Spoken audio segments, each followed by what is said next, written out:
Saya kira kan masalah penegakan hukum oleh KPK terhadap masalah korupsi itu kan sudah ada. Wakil Presiden Ma'ruf Amin turut menanggapi adanya aksi unjuk rasa rakyat Papua yang mendukung Gubernur Lukas NMB. Wapres Ma'ruf Amin berujar semua orang bisa diproses hukum dengan didukung bukti-bukti yang jelas. Oleh karenanya Ma'ruf Amin meminta semua pihak mengikuti proses hukum yang dilakukan KPK. Keterangan itu disampaikan Ma'ruf menanggapi ditetapkannya Lukas NMB sebagai tersangka.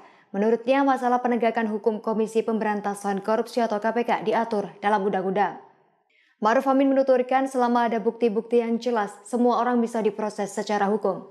Atas dasar itu, Ma'ruf Amin meminta semua pihak mengikuti proses hukum yang dilakukan KPK. Ma'ruf pun menekankan setiap orang harus bisa patuh terhadap penegakan hukum. Menurut Ma'ruf, komitmen sebagai bangsa adalah untuk memenuhi hukum negara. Diberitakan sebelumnya, kelompok yang menamakan diri sebagai Koalisi Rakyat Papua melakukan aksi demonstrasi mendukung Lukas NMB. Sementara itu, KPK menduga unjuk rasa bertajuk Save Lukas NMB di Papua dikondisikan oleh pihak pendukung NMB. Meski demikian, Deputi Penindakan dan Eksekusi KPK Karyoto menyebut aksi unjuk rasa merupakan kebebasan masyarakat yang dilindungi undang-undang.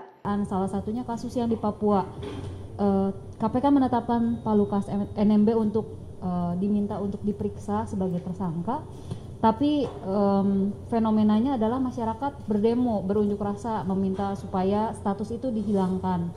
Nah, menurut Pak Wapres sendiri seperti apa sih semestinya penegakan hukum terkait korupsi ini? Terima kasih, Pak. Saya kira kan masalah penegakan hukum oleh KPK terhadap masalah korupsi itu kan sudah ada dasar anunya.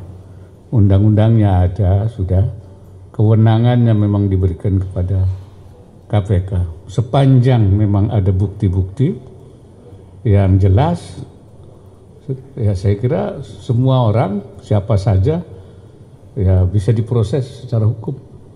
Ya tentu dengan bukti-bukti yang jelas. Ya. Nah, kita lihat nanti prosesnya seperti apa. Semua ada aturannya, nggak terkecuali.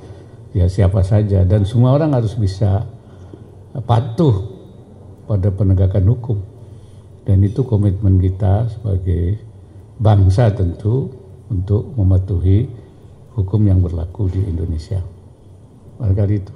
Demikian informasi kali ini, nantikan informasi terbaru lainnya hanya di kanal YouTube Tribun News. Terima kasih sudah nonton, jangan lupa like, subscribe, dan share ya.